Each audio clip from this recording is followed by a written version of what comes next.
రాజ్యాంగబద్ధంగా ఈ దేశంలో ఉన్నటువంటి ప్రతి పౌరుడు కుల మత జాతి వర్గ భేదాలు లేకుండా అందరూ సమానమైనటువంటి హక్కులను తీసుకుంటూ భారత రాజ్యాంగంలోని ఆర్టికల్ 14 ప్రకారం చట్టం ముందు అందరూ సమానులే, అది నువ్వు రాజు అయినా కావచ్చు, ఓ కూలివాడివైనా కావచ్చు అంటూ భారత రాజ్యాంగాన్ని ఈ దేశానికి ప్రసాదించినటువంటి మహనీయులు భారత రాజ్యాంగ నిర్మాత భారతరత్న డాక్టర్ బిఆర్ అంబేద్కర్ గారు లాంటి ఎందరో మహనీయుల త్యాగ ఫలంతో వచ్చినటువంటి ఈ స్వాతంత్రాన్ని, ఈ గణతంత్రాన్ని మనమందరం ఆస్వాదిస్తున్నామంటే వారందరి ప్రాణ త్యాగం, వారందరి శ్రమ. ఈ రోజు దేశంలో చూసుకుంటే ఎక్కడ చూసినా స్వార్థం, ద్వేషం, నాది, నేనే అభివృద్ధి అవ్వాలి, పక్క వాళ్ళందరూ నాశనం అయిపోవాలని ఆలోచిస్తున్నటువంటి ఈ స్వార్థపు రోజుల్లో ఆనాడు తమ కోసం కాకుండా ఈ దేశం కోసం భారతదేశానికి ఉన్నటువంటి దాస్య శృంఖలాలను తెంచి 200 సంవత్సరాలు బ్రిటిష్ పాలకుల కింద బానిసలు వలుపుతున్నటువంటి భారతీయులను విముక్తపరిచి తమ ప్రాణాలను ప్రణప్రాయంగా వదిలినటువంటి సుభాష్ చంద్ర బోస్, భగత్ సింగ్ ఎందరో స్వాతంత్ర సమరయోధులు కృషి చేసి తమ ప్రాణాలను అర్పిస్తే ఈ రోజు మనమందరం స్వేచ్ఛాయుతమైనటువంటి జీవితాలను గడుపుతున్నాం.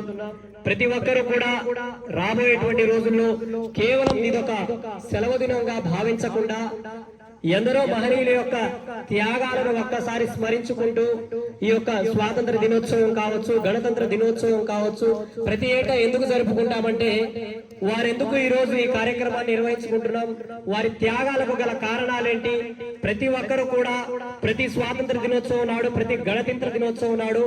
ఒక్కరి జీవితంలో ఉన్న తెలుసుకునేటువంటి ప్రయత్నం చేయండి. ప్రతి ఒక్కరి దగ్గర మొబైల్ ఉంది కాబట్టి ఈ రోజు సుభాష్ చంద్రబోస్ జీవితం కావచ్చు, సుఖ్దేవ్ జీవితం కావచ్చు, భగత్ సింగ్ జీవితం కావచ్చు, రాజ్గురు జీవితం కావచ్చు, మహాత్మా గాంధీ జీవితం కావచ్చు, ప్రతి న్యూస్ ఛానల్లో ఈ రోజు వచ్చేటువంటి అవకాశం ఉంటుంది. కాబట్టి పనికిరాలేనటువంటి విషయాల కోసం, సినిమాల కోసం ఈ సమయాన్ని వెచ్చించకుండా ఏదైనా ఒక మంచి స్వాతంత్ర సమరయోధుడి జీవిత చరిత్ర తెలుసుకునేటువంటి ప్రయత్నం చేయండి. రాబోయేటువంటి రోజుల్లో కూడా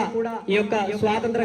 గణతంత్ర దినోత్సవ వేడుకను ఘనంగా నిర్వహించుకోవడానికి మనమందరం కృషి చేద్దాం. నిజంగా ఇప్పుడున్నటువంటి పరిస్థితుల్లో ఇలాంటి కార్యక్రమాన్ని నిర్వహించినందుకు పాఠశాల యాజమాన్యానికి, మరీ ముఖ్యంగా ప్రిన్సిపాల్ గారికి ప్రత్యేకమైనటువంటి ధన్యవాదాలు తెలియజేస్తా ఉన్నాను. అలానే ఈరోజు ఆదివారం అయినప్పటికీ చిన్న పిల్లలు, కనీస అవగాహన లేనటువంటి 5వ తరగతి వరకు చదువుతున్నటువంటి పిల్లలకు స్వాతంత్ర దినోత్సవం అంటే ఏమిటి, గణతంత్ర దినోత్సవం ఏంటంటే వాటి గురించి తెలియజేసి ఈ కార్యక్రమంలో యాక్టివేట్ గా చాలా ఉత్సాహవంతంగా పాల్గొనే విధంగా వారికి తర్ఫీదు ఇచ్చినటువంటి పాఠశాల యాజమాన్యానికి కూడా మరొక మారు ధన్యవాదాలు తెలియజేస్తా ఉన్నాను. అలానే తమకు ఎన్ని కార్యక్రమాలున్నా, ఎన్ని పనులున్నా వాటన్నింటినీ పక్కన పెట్టి గ్రామంలో జరుగుతున్నటువంటి గణతంత్ర దినోత్సవ వేడుకల్లో పాల్గొనడానికి వచ్చినటువంటి గ్రామ పెద్దలకు కూడా పేరు పేరున మరొక మారు గణతంత్ర దినోత్సవ శుభాకాంక్షలు తెలియజేస్తూ ముగిస్తున్నాను. జై భీమ్, జై హింద్, జై భారత్.